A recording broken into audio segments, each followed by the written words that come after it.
The needle threader that comes with the Bernina L450 is amazing, but you do need to know a couple things about it. So number one, look for the little arrow on the end where the needle threader has kind of this little plunger. You're going to notice there's an arrow on one side, and if you flip it over 180 degrees, you'll notice there's an arrow on the other side. So as long as one arrow is on top, so as I hold it, I want to be able to see an arrow.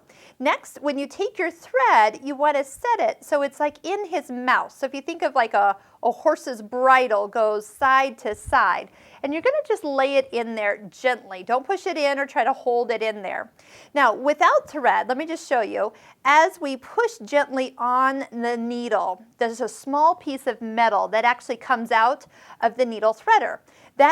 That little metal piece is going to gently run down the groove of your needle. And you can actually kind of maybe do it once without thread, just so you can feel it. You'll feel like with just a little push, you feel it in the groove, and as you go all the way down and you get to the eye of the needle, it will plunge with just a little pressure into the eye and push it all the way through. So when there's thread in there, this is what makes the needle get threaded.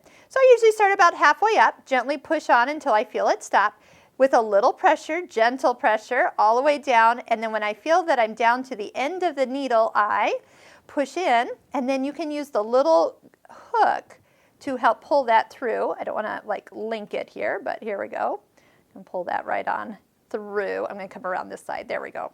And pull that right out. So you don't need tweezers or even an extra hand. So here, let's do the other one. Same thing. Thread goes side to side. My arrow's on top.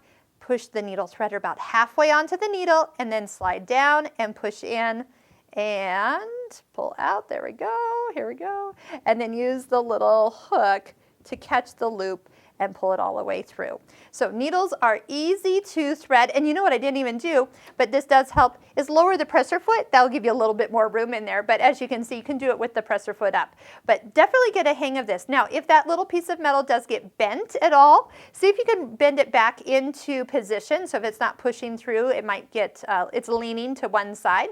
And if you totally get it bent out of shape, just buy another one. But the other side, by the way, is to help us get needles in and out. So I'll use that to help hold my needle as I insert it or catch it when I loosen the screw and drop it out. So needle threader actually has two purposes, a needle inserter and a needle threader.